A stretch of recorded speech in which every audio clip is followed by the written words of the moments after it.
कार्य का समाज में क्या स्थान है, इसके संदर्भ में चर्चा करना है। कोई भी स्थान ऐसा नहीं है जहाँ कार्य नहीं होता है। घर से निकलते हैं तो हमें कार्य दिखलाई देता है। दफ्तर में, कचहरी में, कोर्ट में और अन्य ऐसे संस्थान हैं जिसमें कार्य की प्रधानता होती है।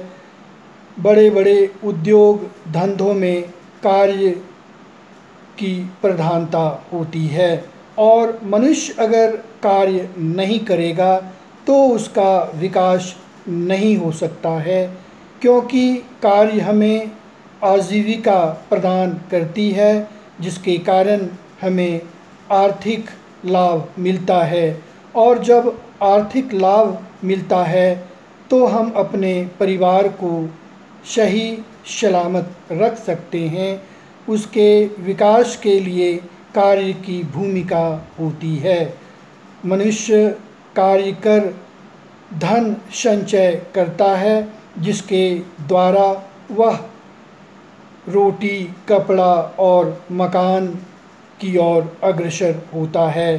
कार्य करते हैं तो हमें रोटी मिलता है, हमें वस्त्र मिलता है और हम अपने लिए आवास की व्यवस्था करते हैं। इस तरह से देखा जाए तो कार्य के द्वारा आर्थिक विकास, सामाजिक विकास और राजनीतिक विकास होता है।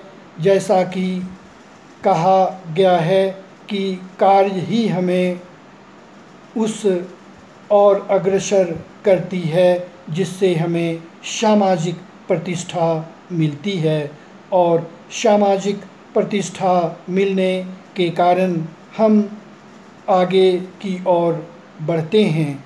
हमें अगर राजनीति क्षेत्र में आगे बढ़ना है तो कार्य कर हम अपने उद्देश्यों की पूर्ति करते हैं, धन का संचय करते हैं और समाज में अपना एक निश्चित स्थान प्राप्त करते हैं। इस तरह से देखा जाए तो कोई ऐसा युग नहीं है जिसमें कार्य की महत्ता नहीं होती है। आधुनिक युग हो, कृषि युग हो या औद्योगिक युग हो, सभी में कार्य की महत्ता है। अगर कृषि युग को देखा जाए तो मनुष्य कार्य कर उत्पादन को बढ़ाता है।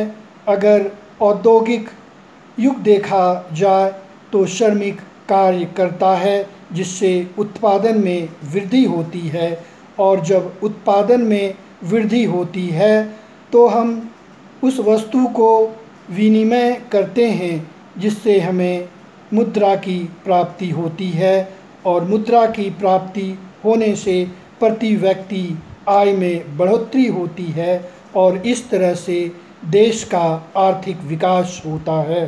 इंजीनियरिंग के क्षेत्र में हो या मेडिकल के क्षेत्र में हो या शिक्षा के क्षेत्र में हो, सभी व्यक्तियों को कार्य करना पड़ता है।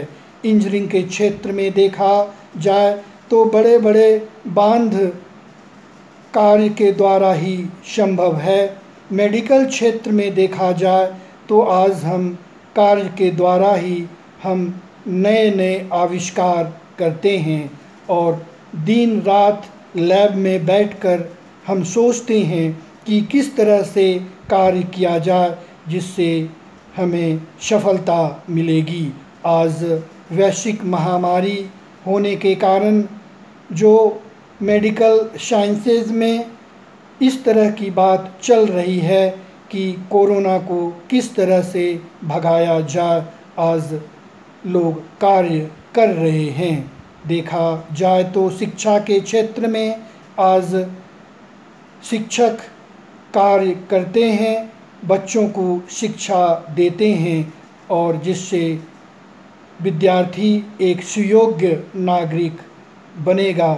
इसलिए कहा जा सकता है कि कार्य की महत्ता समाज में बहुत है, इसलिए हमें कार्य के प्रति वफादार होना चाहिए और हमें एक ऐसा कार्य करना चाहिए जिससे हमें संतुष्टि प्राप्त हो। कार्य के बारे में जरकर ने कहा है कि मनुष्य की मानसिक और शारीरिक शक्तियों का योग ही कार्य कहलाता है। इस तरह से देखा जाए तो मनुष्य की सबसे बड़ी वस्तु कार्य मानी जाती है। बहुत बहुत धन्यवाद।